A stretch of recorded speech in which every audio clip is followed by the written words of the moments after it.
This Dragon Ball Super review is brought to you by Verve, and remember, you can download Verve on all your devices. You get Crunchyroll, you get Funimation, you get all kinds of services together in one, and what better time to do it now? Because guess what's coming out this weekend? Not just Dragon Ball Super, but we got new episodes of Attack on Titan and My Hero Academia. Verve and Crunchyroll are just getting better and better. Link is down below. Check it out. You will love it.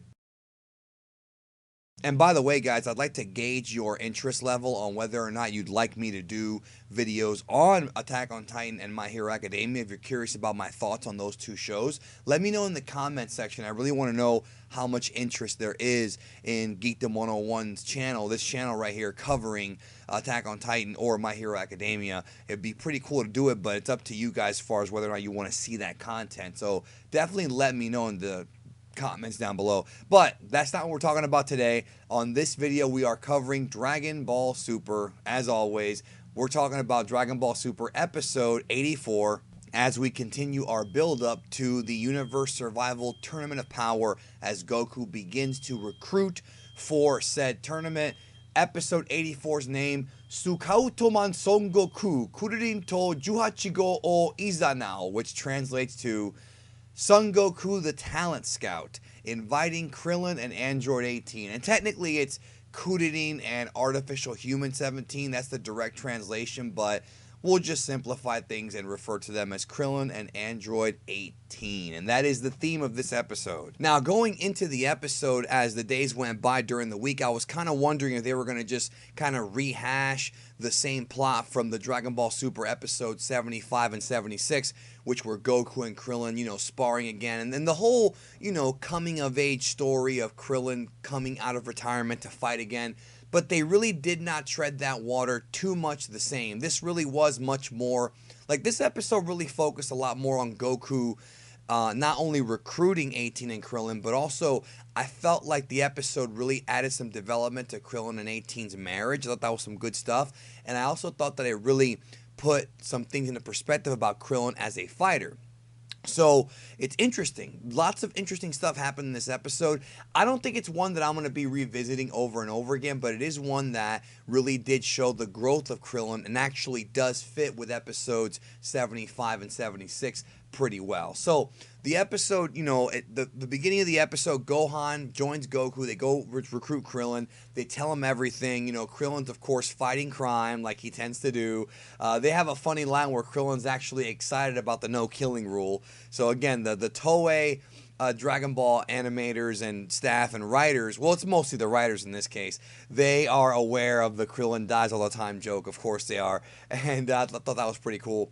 Goku tries to recruit Android 18, and 18 actually rejects Goku initially until Goku, and of course she rejects him because of her kid, but Goku then tells her, oh, well, if you win, you get 10 million zenny. So Goku, of course, lied his way through this. Now, as they continue, they quickly jump to Gohan and Krillin, sparring on a mountain. Now, the pacing of this episode, I'll just get this out of the way right now when it comes to the review. The pacing of this episode was pretty fast, and a lot of stuff happened. It was pretty fast-paced, and it was a good pace. It wasn't so fast-paced that I was lost. I thought it accomplished what it needed to do pretty well, and I'm going to get to what it needed to do here in a minute. So Gohan and Krillin are sparring, and really, Gohan is really skeptical of Krillin. He doesn't think that he has what it takes at all to compete in this tournament power-wise. Krillin goes at Gohan, and Gohan has no trouble deflecting and blocking everything. Then Krillin busts out the Taioken solar flare, is what it's called in the dub, to blind Gohan, then lands some shots and actually knocks Gohan down.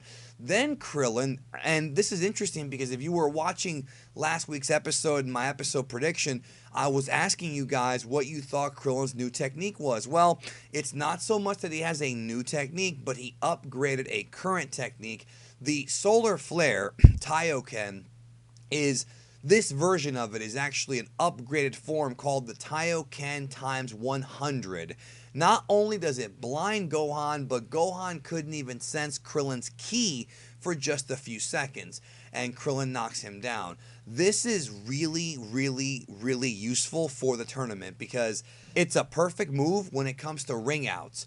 And Gohan is surprised that he lost. I thought it was fantastic. That's right, folks. Gohan lost to Krillin.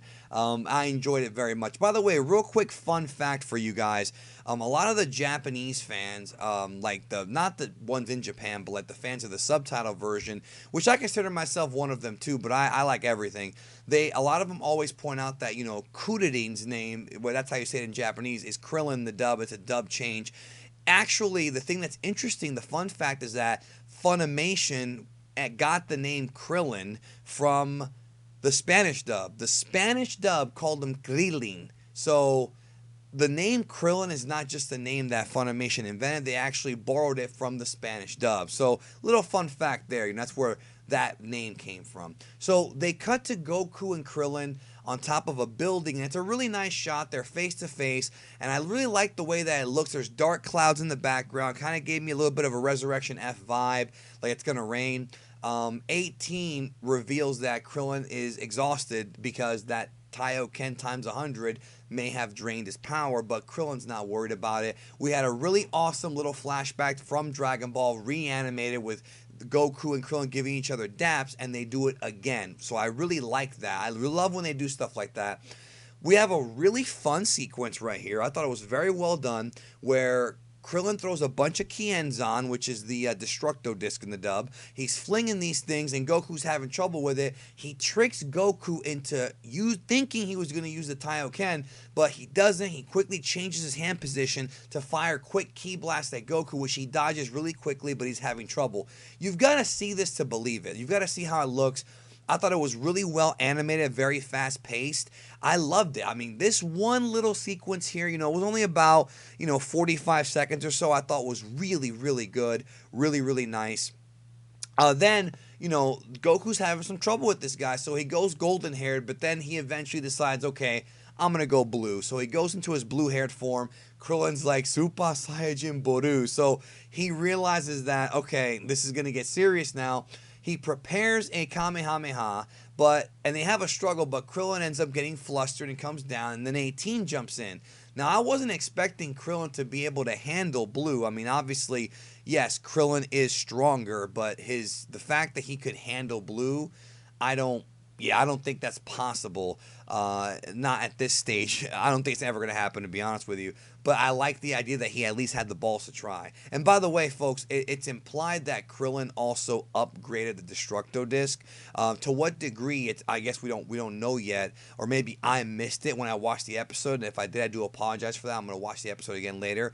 But it looks like he upgraded that a little bit too, or maybe modified the technique a bit. Either way, it's useful, even though the Kienzan, the Destructo disc, is a death move. I mean, remember, that thing is meant to either kill you or chop off a limb. You can't really use, unless you're going to use it to distract somebody, you can't really use that move in the tournament that allows no killing. But they never said that you're not allowed to disembowel somebody, so maybe dudes are going to get their arms ripped off or something. I really don't know. But anyways, back to the episode.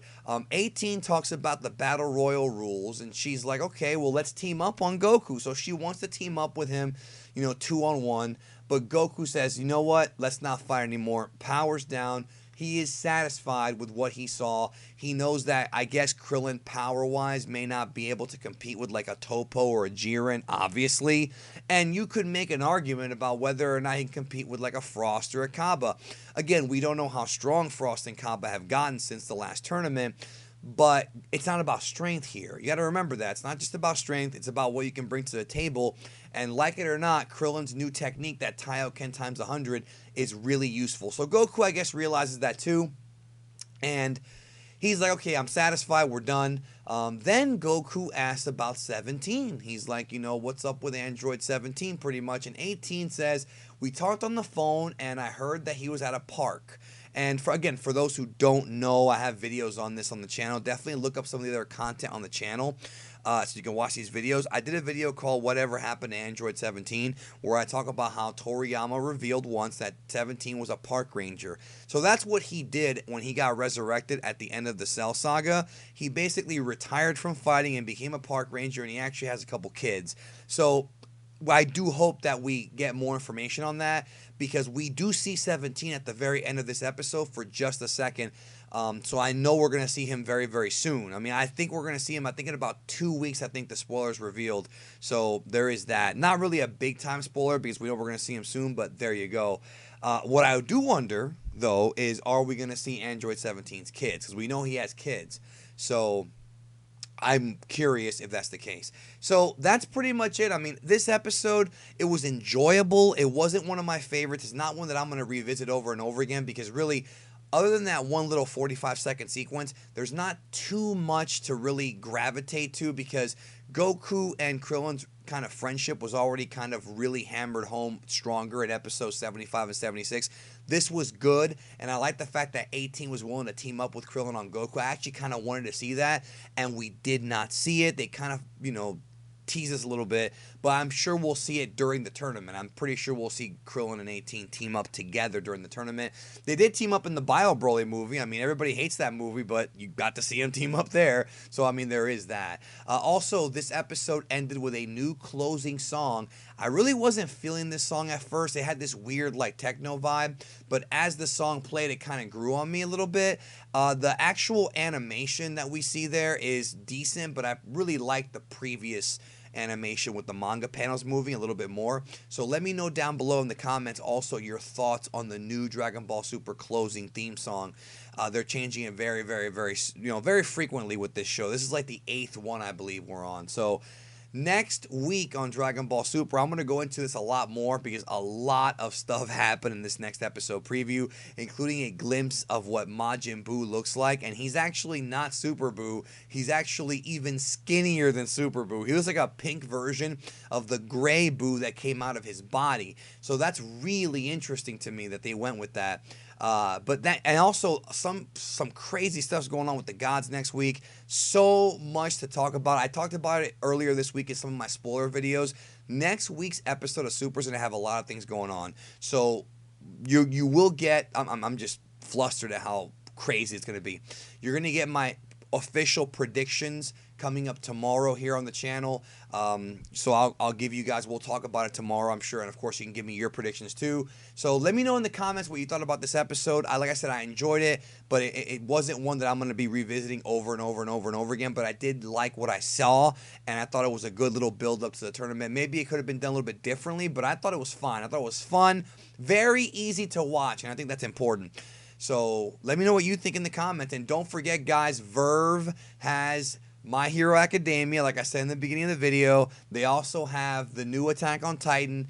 And this is the one that really tickles me. They got Gundam Wing, which, again, if you're a Toonami kid, you know about Gundam Wing. Gundam Wing was fine. I don't think it ages very well. But what they do have on Crunchyroll is G Gundam, which is like the most Dragon Ball-esque Gundam I've ever seen. So check that out on Crunchyroll. You can get 30 free days down below, and you can get Verve. Verve is the new project, guys. You got to check that one out because they got more than just Crunchyroll in there. They are the official sponsors of the Dragon Ball Super reviews. Thank you so very much, as always, for your continued support. It really means a lot to me. Without you, there would be no me. And I'll talk to you guys tomorrow for the predictions.